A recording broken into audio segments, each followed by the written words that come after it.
All right, these past two examples here are organic compounds. There's a difference between organic chemistry and inorganic chemistry. Organic chemistry studies these carbon compounds, but not all carbon-containing compounds are considered organic. Like CO2 is not considered organic. CO2, carbon dioxide, carbon monoxide, carbonate ion, those would be all carbon-containing species that are considered inorganic. Typically, when we're looking at organic, they contain hydrogen, carbon and hydrogen. They can contain carbon, hydrogen, and other elements too. So typically carbon, hydrogen, oxygen, nitrogen, phosphorus, all those, sulfur. But usually carbon and hydrogen make up the backbone of organic chemistry. Organic chemistry, why they split it off, organic chemistry, is because carbon can easily form chains. Since they can easily form chains, you get really rich chemistry. What happens is lots and lots. I mean, if you compare the number of organic compounds versus inorganic, the number of inorganic compounds is extremely small compared to the total number of organic compounds. Total number of organic compounds is huge. And so, why organic chemistry? Because carbon's just the right size to link together. Inorganic chemistry deals with the rest of the periodic table, but some carbon-containing things like carbonates, cyanides, CO, CO2, and a few others are classified as inorganic. Now, we have different types of hydrocarbons. This is chapter 13. This is the end of chapter 13. I'm jumping up ahead here because it'll just help drawing Lewis structures if we get an idea of some of these. Alkanes. These are hydrocarbons. Hydrocarbons are just made up of hydrogen and carbon. Hydrogen and carbon. And we have different types of hydrocarbons. One type is called the alkane. It has an A-N-E ending, which means it has all single bonds. Single bond. So like propane is an alkane. Methane is an alkane. Butane is an alkane. And so let's look at some alkanes here, like butane. Butane, you look at this, they're all single bonds. This is what we call the three-dimensional structure of this. We're going to be looking at this in part 2. This is the condensed molecular formula for this. You can see this carbon has 3 hydrogens here. This carbon has 2 hydrogens. All the carbons have an octet. And we've got a 4-carbon chain. 4-carbon is bute. Sometimes, this is a different arrangement of 4 carbons. This has 2 different names we could use. One, we could call it isobutane. Iso, it means it has this little fish tail here. You see the CH3? The CH3? These are called methyl groups. So there's a little fish tail of CH3. So there's a CH3 here, CH3 here, bonded to this carbon. Or this could be called methyl propane. This would be methyl propane. Pro because it'll get a 3-carbon chain. 1, 2, 3. And on one of the carbons here is stuck a methyl, this CH3 group, which is called methyl organic chemistry. How many carbons are in this chain? 5. 5 carbons gets pent. So this is called pentane. No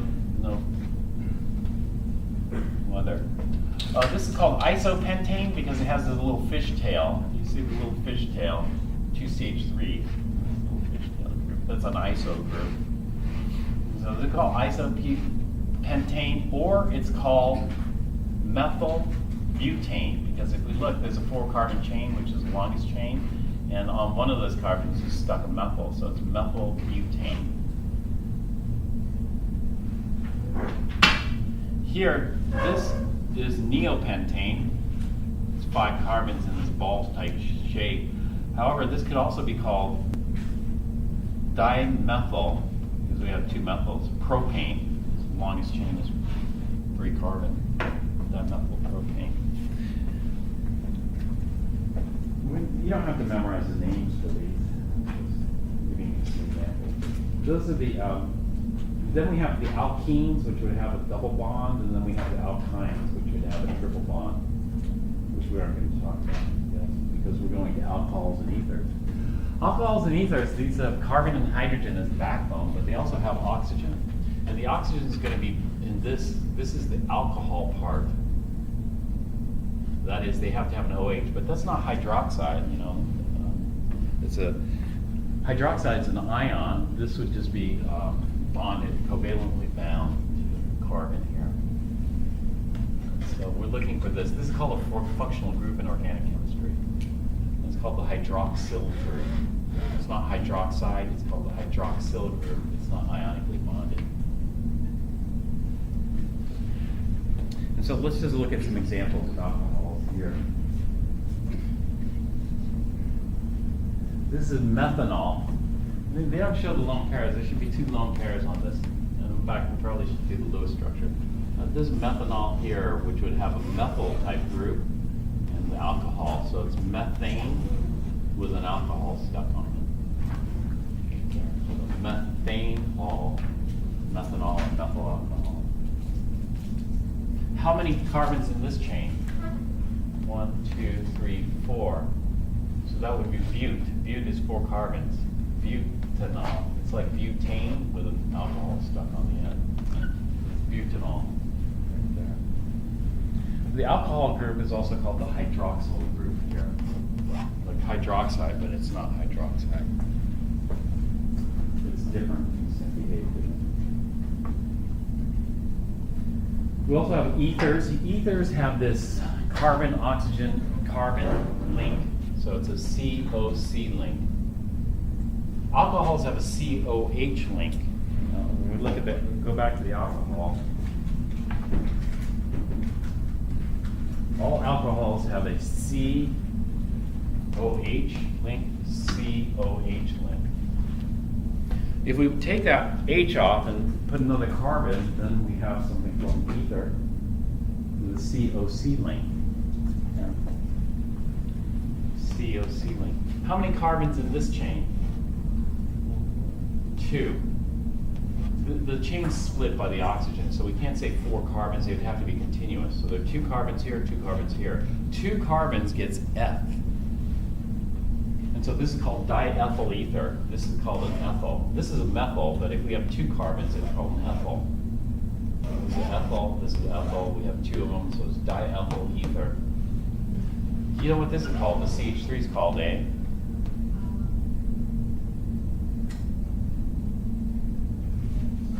methyl. So this is methyl. This funny thing is called a phenyl. So this is methylphenyl ether. Methylphenyl ether.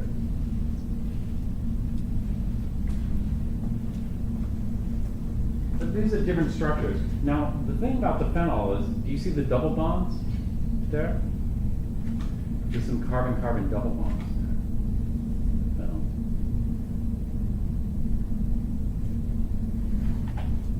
For carboxylic acids, we have something called the carboxyl group. The carboxyl group is the COOH group. So there are a bunch of organic acids called carboxylic acids. Let's take a look at some of these here. This is the COOH group. There's a carbon double bonded to an oxygen, so that's 1 O. So this is CO, and the second O is a single bond here, so COOH. The structure is like this. The 2 oxygens aren't bonded together, even though it's called COOH. This one's called methanoic acid or formic acid. This is the Lewis structure here for it. And so we see the carboxyl group. This is the simplest carboxylic acid. It's just bonded to a hydrogen here in the carboxyl. Here, there are 2 carbons, so it'd be ethanoic acid. So meth is 1 carbon, F is 2 carbons. Ethanoic acid, or the common name for this is acetic acid. We saw this yesterday. What did I say about these hydrogens here, these 3 versus this one here? Yesterday.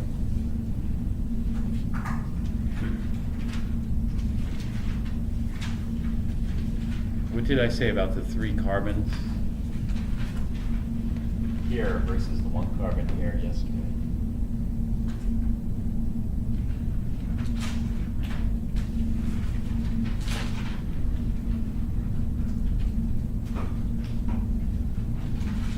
Is the one that's on oxygen acid? Yes.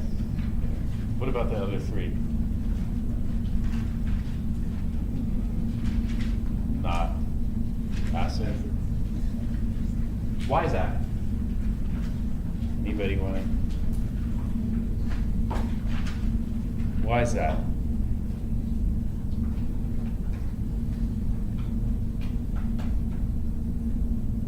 Well, that's the first step is to just remember, this is an acid, these 3 are not acid. The next step is to dig into it deeper. What's the difference?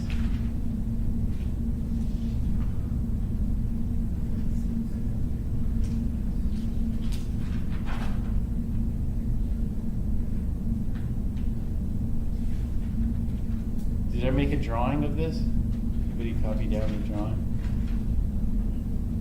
I didn't.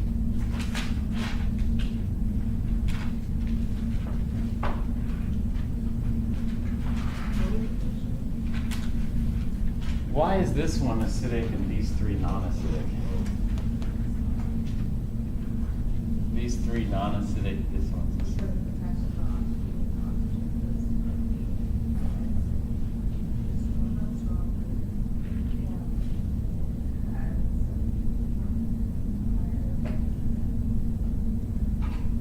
Yeah, so I should have drawn something with the dots. Did I draw something with the dots?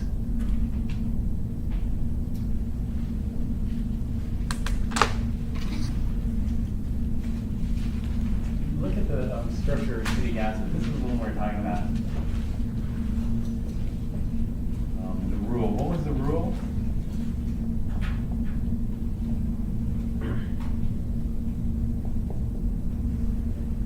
The acid hydrogens go on the most electronegative.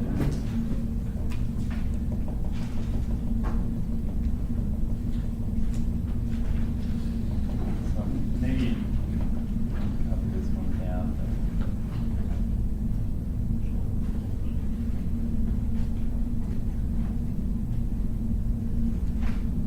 Carbon-hydrogen bond is fairly non-polar. The delta E of this is only 0.4, it's minimal. So it's not what we call it a non-polar covalent bond, which means the charge, the negative charge is spread out evenly. The oxygen-hydrogen bond, however, has a delta E of like 1.2, which means it's fairly polar, very polar. And that means the negative charge is not spread out evenly. That means hydrogen doesn't get its share of negative charge, which means hydrogen becomes more and more positive. And so the more positive hydrogen becomes, positively charged hydrogen becomes, the more acidic it is. So that's what we're talking about.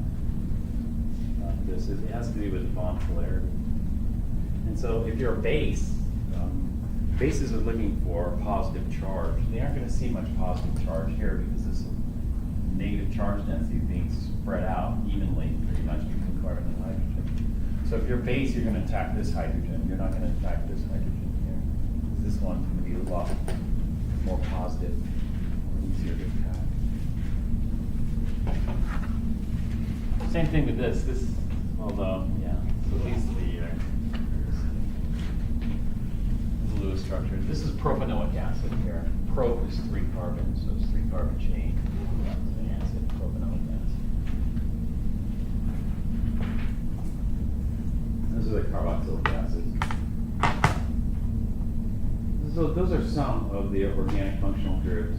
There are a lot of organic functional groups. I mean, if you decide to go on to take organic chemistry,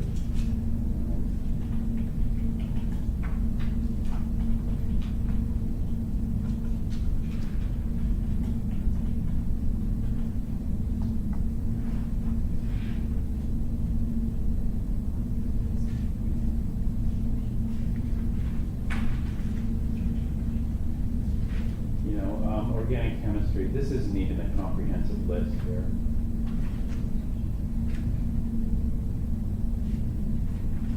But you have the alkanes.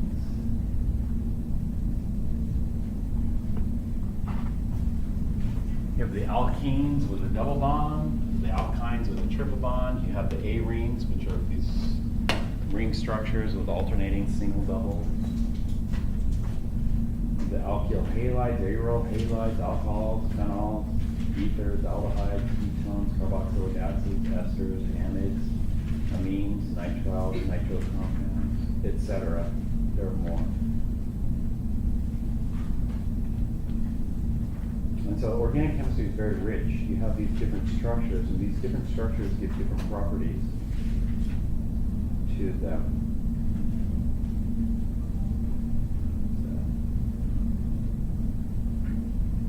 So we're going to be doing some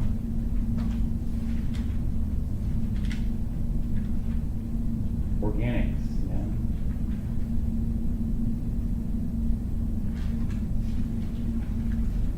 So C3H8, C3H6 we did. This is also an organic. Carbon hydrogen forms the backbone, and then we'll have some fluorine.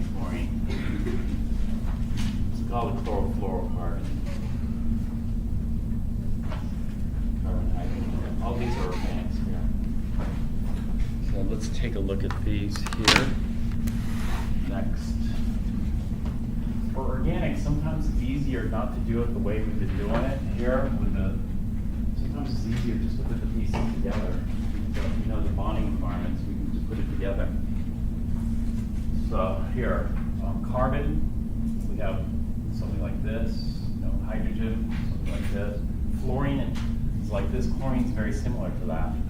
And so let's do number 7. I'm not even going to bother totaling up the electrons. What do we have? We got carbon. And carbon likes to form 4 singles, or 1 double, 2 singles, or a triple and a single, or 2 double bonds. And so in this case, I'm going to put 4 singles because I'm going to have a hydrogen. Hydrogen only likes to form a single. What about fluorine? Fluorine only likes to form a single. And then we have 2 chlorines. And chlorine also is like fluorine. It has 7 valence electrons. It likes to form a single. And so let's fill in the valence electrons here, or the electrons here. We have a structure like this. This would be the structure for that. Here. Now this particular structure, there's no charge on it, and so there shouldn't be any charge here. What are the formal charges? They're all 0. And so this checks out. Everything has an octet. This is all 0. Let's look at CHF3. Well, carbon likes to form 4 bonds, whether it's 4 singles or some other. And we've got to attach 4 things to it. And so in organic chemistry, oftentimes we aren't going to sit there and total up the electrons. We're just going to put together the pieces like Lego or something like that. This is how they're going to fit. Now, if there's a positive charge or a negative charge, it's going to change, how things bond. We saw it earlier.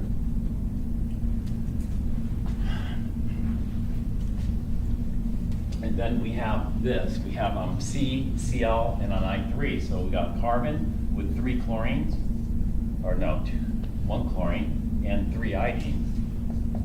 Well, chlorine likes to form 1 bond if possible. Iodine the same. It's got 7 valence electrons.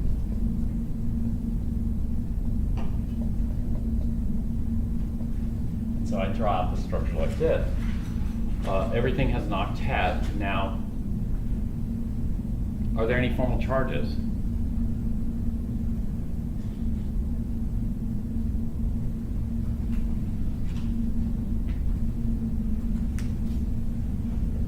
No, there are no formal charges. Now, when you get to organic chemistry, they assume that you're already pro at drawing these Lewis structures.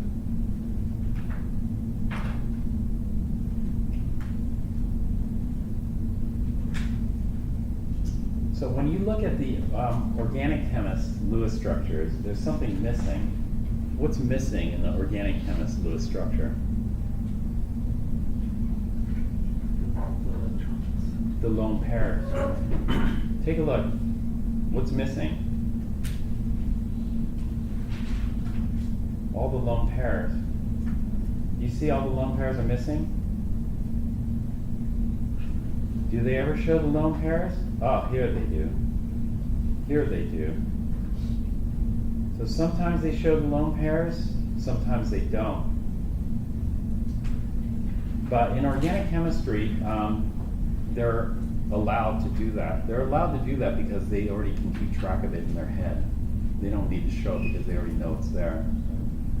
But for us, we need to write them always. So you might see this when you're searching online, but I never want to see a structure like this.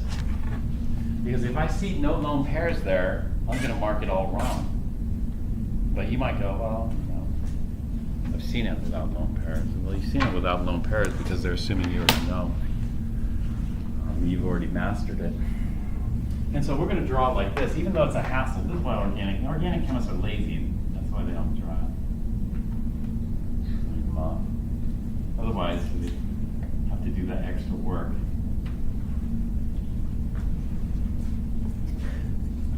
You're going to have to do that extra work.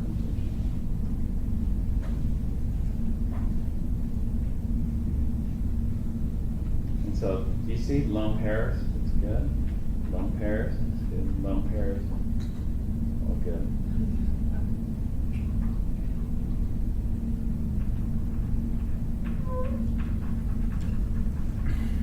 The other thing that happens in organic chemistry is we get something called isomers.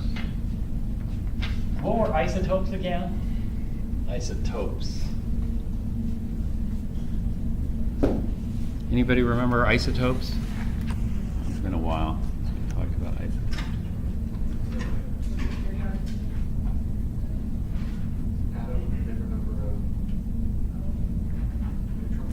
Different number of neutrons. Same element though. Same atoms of the same element, but with different number of neutrons.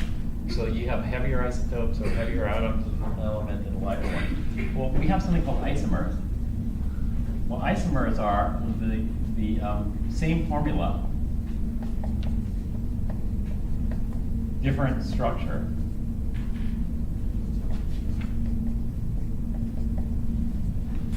So, like, say for example, C2860. C2860. We have different ways we can arrange this chain. For example, we could do a CCO. A CCO type chain like this maybe might work. Let's try. So if we do that, we got 6 hydrogens. So let's just go ahead and fill them out. 1, 2, 3. That completes carbons.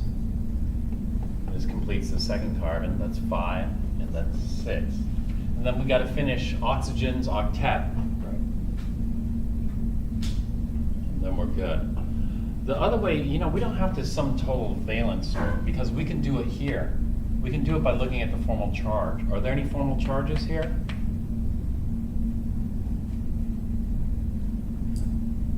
There are no formal charges, so we have the right number of valence electrons. What is this? Do you recognize COH? What kind of organic compound is that? This is an alcohol. This one is called ethanol. Ethanol is grain alcohol. You can't drink all alcohols. There's another alcohol called methanol. Have you heard of methanol? Methanol is wood alcohol. Wood alcohol.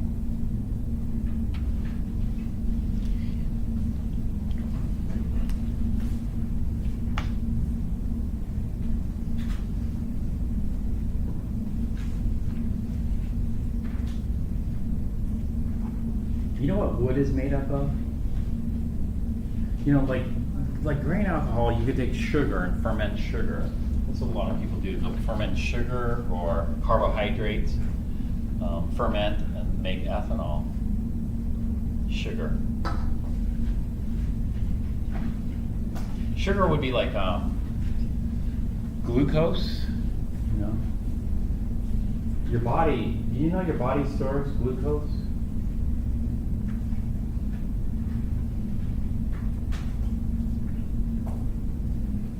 glycogen.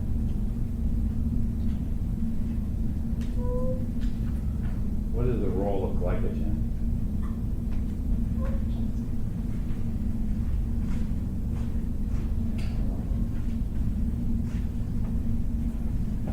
Glycogen is what we call a polymer. It's a whole bunch of glucose molecules linked together to form a long chain of glucose molecules. These long chains of glucose molecules are called glycogen.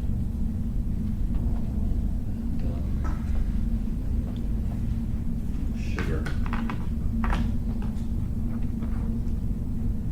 So you could ferment this to make ethanol.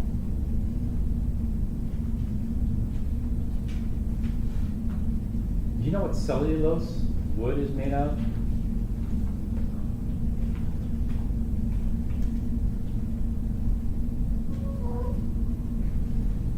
Cellulose is a polysaccharide consisting of long chains of glucose. Did you know cellulose is made out of glucose and glycogen is made out of glucose? One tastes very sweet. The other doesn't taste like wood. It tastes like paper. Except to termites. To termites, one tastes very sweet, which would be wood, and the other doesn't taste very good. And it just happens because of the way the glycogens are linked together. One way they're linked together, we can digest it. The other way they're linked together, we can't digest it. But what difference does it make? Well, it makes a huge difference because if wood is made up of sugar, then shouldn't we be able to ferment the sugar to make alcohol? And the answer is yes, we should. But the problem with making wood alcohol is it doesn't make ethanol. Do you know what wood alcohol makes? If you ferment wood, it makes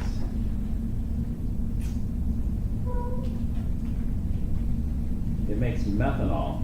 What's the difference between ethanol and methanol?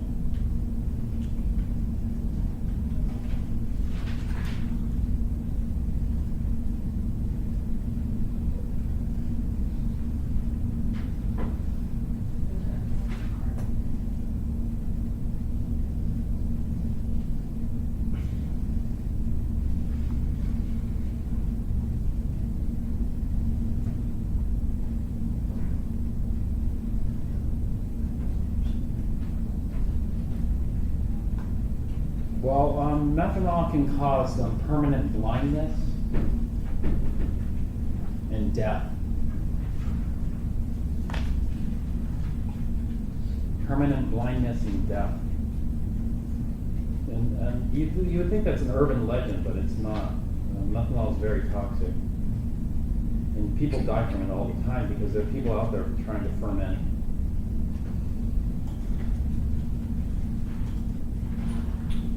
Trying to ferment wood.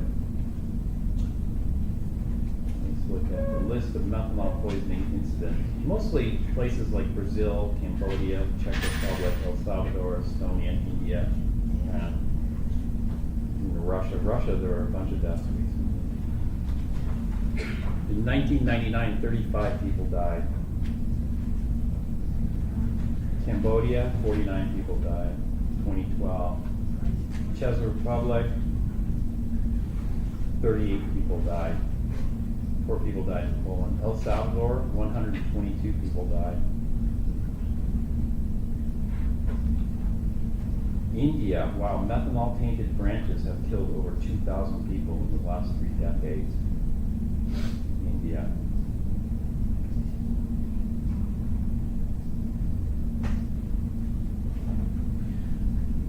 That's because they're trying to make their own alcohol, you know. And wood is a lot cheaper than sugar or grain. But methanol, like there's something that was recent, 2019. Ooh, the U.S., 31 deaths. Wow, 1963. January 2016, a mixture of Mountain Dew and methanol, referred to as dew shine, resulted in the death of 2 Tennessee high school students. But they didn't ferment it, they just got it from racing fuel.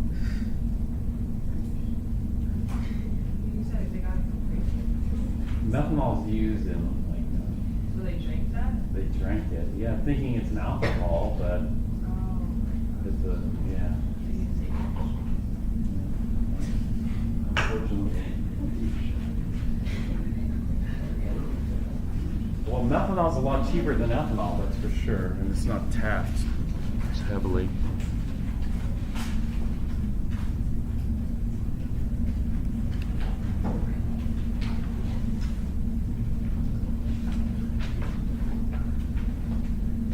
All right, let's just take a quick look at this.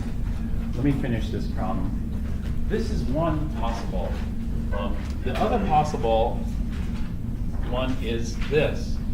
What does this one look like to you? This is, rather than COH, we have a COC. Then let's complete the octets, and then everything's good here. This COC is called dimethyl ether. This is ether. Dimethyl ethers you don't want to drink too. Ethers can cause very, very bad fire. So these are isomers because they have the same formula but different structures, and they have different properties. Like dimethyl ether is totally different than ethanol. One dimethyl ether will kill you; it's poisonous. But ethanol in small quantities is okay. It's not going to kill you. Didn't they use that as like to knock people out before surgery? To knock people out, yeah. Like, right. You see this in the movies all the time. They knock people out using ethers. Ethers are used, what they call it, what's it called? Anesthesia. Ether anesthesia, but you know, it's not the dimethyl that they use. Diethyl ether has been used along with others. Ethers, if you go into organic chemistry and you take you do ether lab, and then you get very sleepy. By the end of the lab, you're very sleepy because you inhaled all these ether vapors.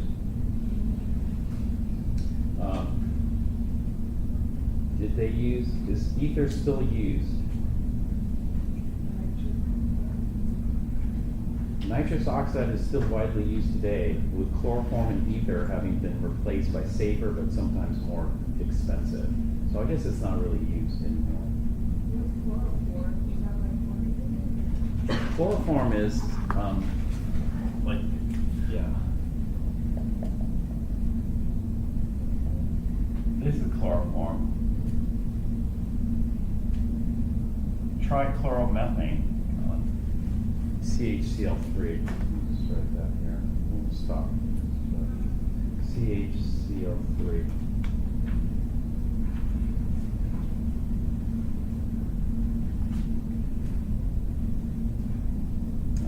This doesn't really show the structure. This is a chloroform. This is the way organic chemists would do it. They're missing the lone pairs there. That's also called trichloromethane. That's used as well. Okay, I'm going to stop here and then we'll.